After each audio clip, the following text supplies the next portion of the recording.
우리 그리스도인들의 사랑 실천에 오늘 이 복음 말씀은 굉장히 중요한 핵심을 전해주고 있습니다.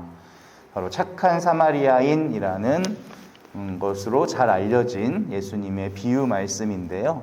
오늘 말씀은 이 비유뿐만 아니라 예수님과 율법학자의 대화, 그리고 그 사이에 들어있는 비유, 그 나중에 또 맺은 말, 이렇게 크게 세 부분으로 되어져 있어요. 우리 중간에 나오는 착한 사마리아인의 비유는 제가 다음 기회에 다시 자세히 들려드리고, 오늘은 그 앞부분과 뒷부분에 대한 묵상만 나눠드리고자 합니다. 한 율법교사가 일어나 예수님을 시험하려고 물었대요. 질문한 목적 자체가 시험을 하기 위해서였다는 거예요. 선생님, 제가 뭘 해야 영원한 생명을 얻을 수 있겠습니까? 라는 질문이었어요. 그럼 예수님께서 그건 말이야 하면서 답변을 해주지 않으시고 반문을 하십니다. 율법에는 뭐라고 되어 있니? 넌 그걸 어떻게 읽었니? 라고 질문을 거꾸로 하시는 거예요. 율법학자가 이 질문에 자신이 있었을까요? 없었을까요? 있었어요. 왜냐하면 율법학자는 평생 성경만 본 사람이에요. 근데 예수님은 기껏해야 30살밖에 안 됐고 학자도 아니었어요. 그냥 사람들에게 인기 있는 그런 예언자 같은 걸로밖에 보이지가 않았죠. 율법을 알면은 네가 얼마큼 알겠냐라는 마음이 있었을 거예요. 그러면서 시험 반, 의심 반 하면서 겉으로는 겸손한 척 하면서 속으로는 날카롭게 꼬집어서 질문을 하고 있는 겁니다. 그래서 그거를 성경에서는 시험하려고 라고 말하는 거예요. 사실 이 질문은 당시 유대인들에게 있어서 되게 일상적인 질문이었어요. 유대인들은 가는 곳마다 우리가 뭘 해야 영생을 얻을 수 있을까? 이런 대화를 많이 나눴다는 거예요. 되게 신기하죠? 이건 굉장히 대중적이면서도 아주 신앙의 근본에 가까운 그런 질문이죠. 이 질문에 예수님께서는 넌 어떻게 읽었니? 하며 반문을 하십니다.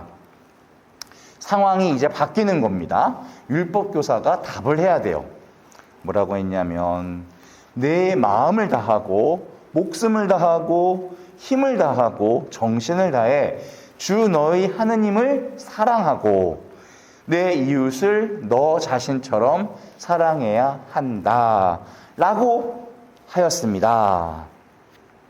이 두 가지 말씀은 모세오경 신명기 6장 5절과 레위기 19장 18절 말씀을 섞어서 대답한 거예요. 학자답게 모세오경의 핵심 구절을 딱 짚어낸 거예요. 이 말씀은 위로는 하느님을 사랑하고 아래로는 우리 사람들을 사랑해라.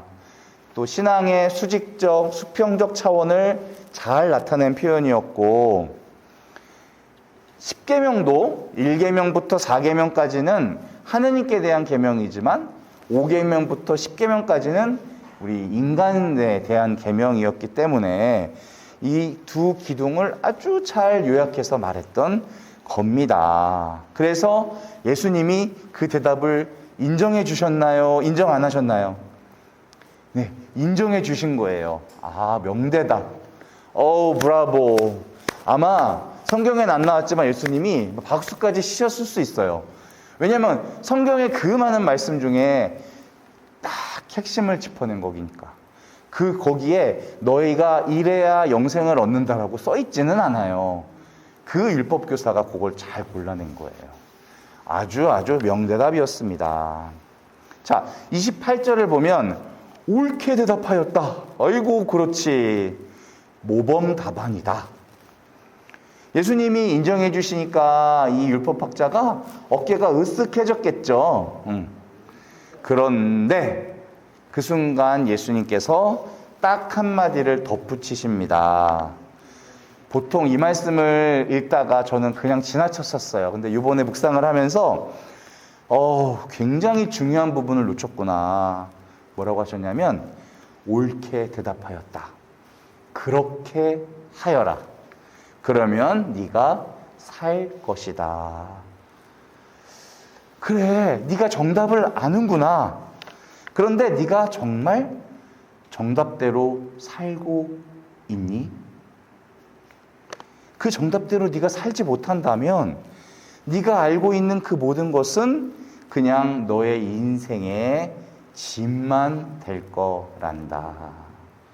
뭔가 안타까운 예수님의 마음이 이 문장에 녹아져 있는 것 같아요.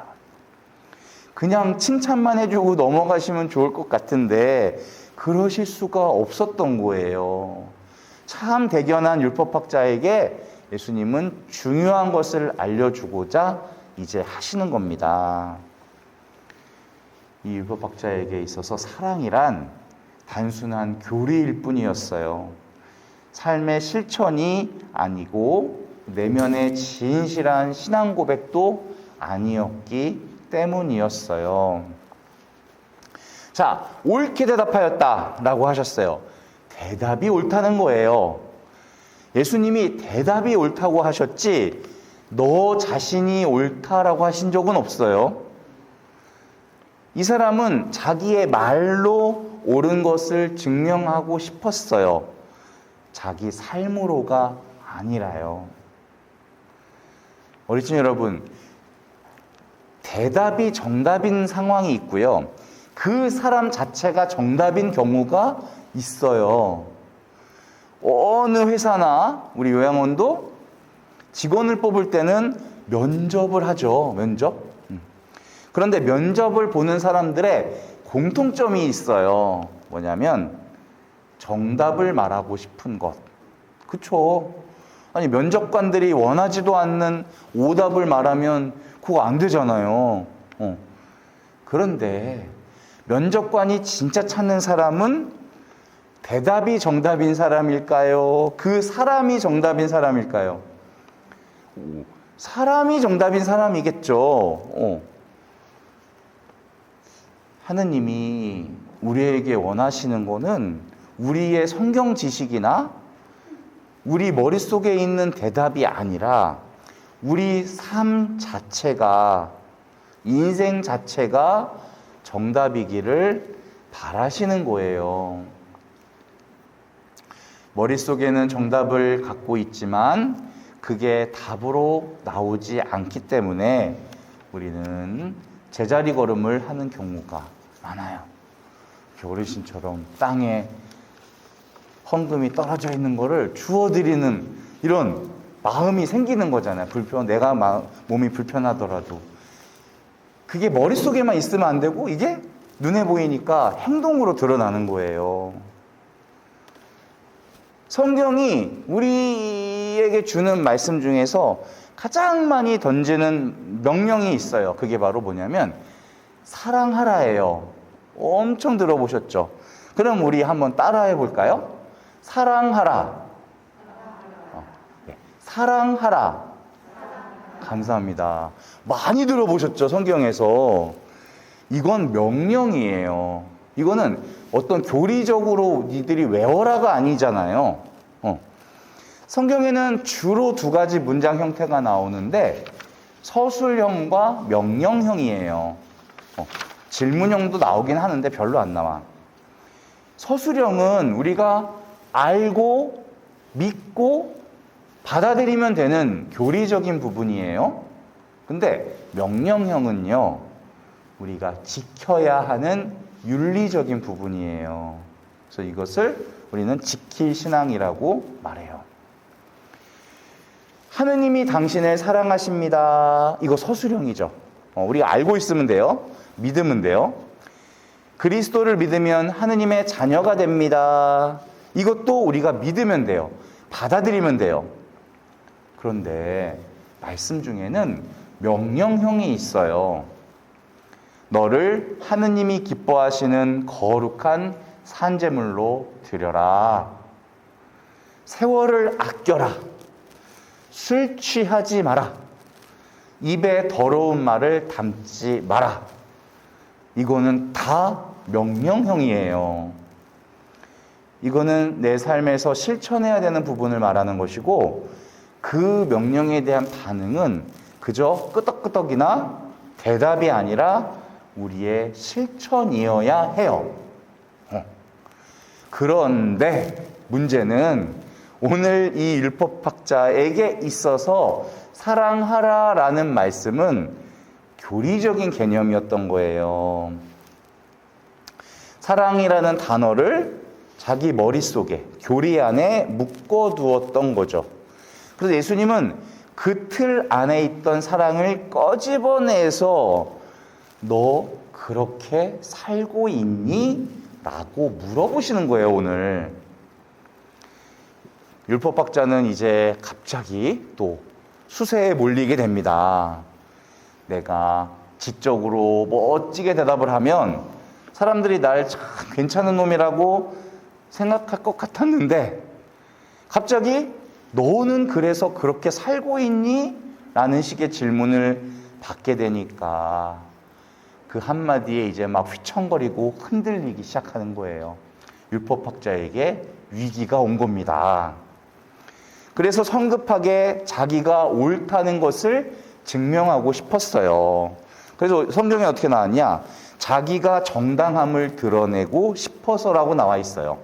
그래서 뭘 했냐면 다시 질문을 던져요. 그러면 누가 저의 이웃입니까? 라고 질문했어요. 이건 무슨 말이냐면, 그래요, 당신께서 이웃사랑을 실천하라고 하셨는데 그 이웃의 범위를 좀 정해주시죠, 이 뜻이에요. 이거는 왜 그랬냐면 당시 유다교의 종교 지도자들은 다 정했어. 이렇게 안식일 날 해도 되는 거, 안 되는 거. 그래서 노동을 하면 안 돼서 노동이 뭐냐? 이것도 노동이냐? 아니야. 종이는 가벼우니까 그건 노동이 아니고, 이거는 노동인가? 그거는 무거우니까 노동이야. 그럼 얼만큼 무거워야 노동인가?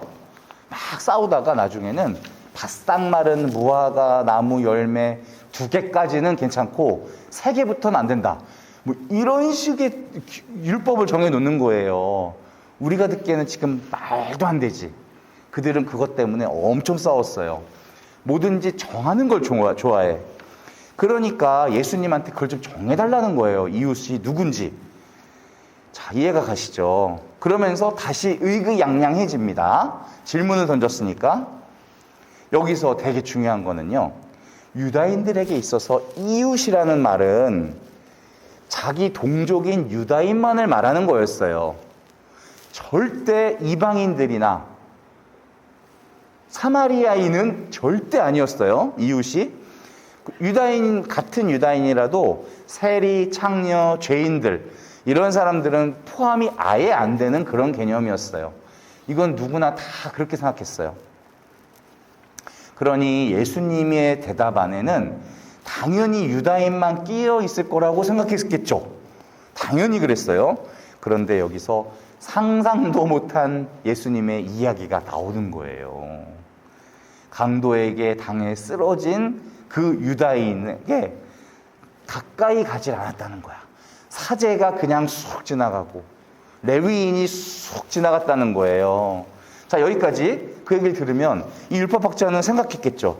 좋아, 사제나 레위인, 이 사람들은 봉사를 해야 되는 사람들인데 그들이 그냥 지나갔어. 그럼 이제 평범한 유다인이 나와서 그를 보살펴준다는 얘기겠구나, 이렇게 생각을 하고 있었을 거예요. 근데 웬걸 사마리아인이 갑자기 나오네. 생뚱맞은 거예요. 사마리아인은 유다인들의 원수였어요. 원수.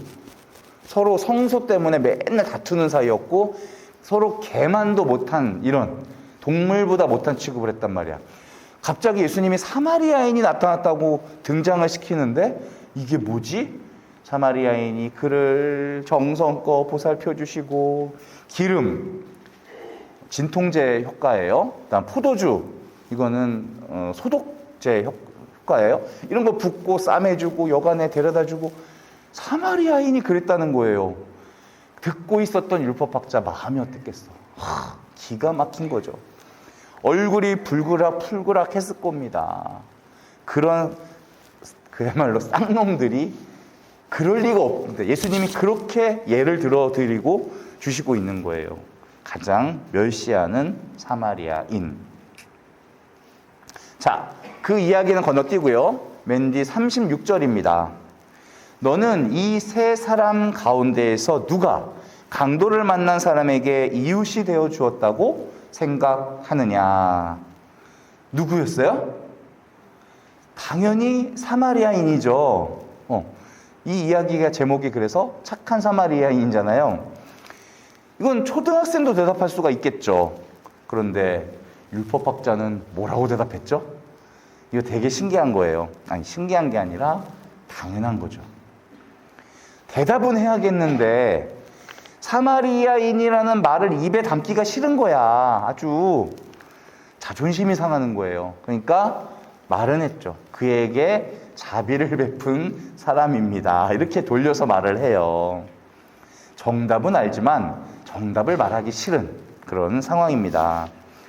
예수님께서는 거기에 대해서는 더 이상 꾸짖지 않으세요. 하지만 거기에 딱 한마디를 덧붙이십니다. 가서 너도 그렇게 하여라. 자, 이 율법학자의 마음은 내가 사마리아인을 본받아서 그를 따라 살아야 된다라는 거예요, 이제는. 이거는 어마어마한 말씀이에요, 정말. 자, 고뇌만 하는 신앙인은 예수님을 따를 수가 없어요. 삶의 현장에서 결단하고 실천해야 돼요. 신앙이 우리 안에 개념으로만 어떤 기도문으로만 남아있으면 안 되고 삶 안에서 실천되지 못하면 무용지물이 될 뿐만 아니라 다른 사람을 오히려 괴롭게 만들어요. 가정을 오히려 분열시킵니다. 그리스도교는 교리가 아니라 사랑이에요. 하느님은 개념이 아니라 사랑이셔요. 감상이 아니라 실제이시고 이론이 아니라 현실이신 거예요. 오늘 우리가 배운 이 사랑, 이것이 머릿속에만 남아있으면 안 됩니다. 무엇이든지 하셔야 돼요. 하셔야 돼요. 이왕이면 듣기 좋은 말 하시고요. 이왕이면 표정 좀 풀고 보기 좋은 표정으로 사람을 대하시고, 이왕이면 뭘 한 가지라도, 바닥에 있는 먼지 한 톨이라도 이렇게 짚는 마음, 아주 사소하지만 내가 할 수 있는 것을 찾아서 실천하는 것, 이것이 오늘 말씀하시는 사랑입니다. 그런 잔잔한 사랑의 기쁨을 오늘 한번 느껴보시는, 전해보시는 하루가 되셨으면 좋겠습니다. 아멘.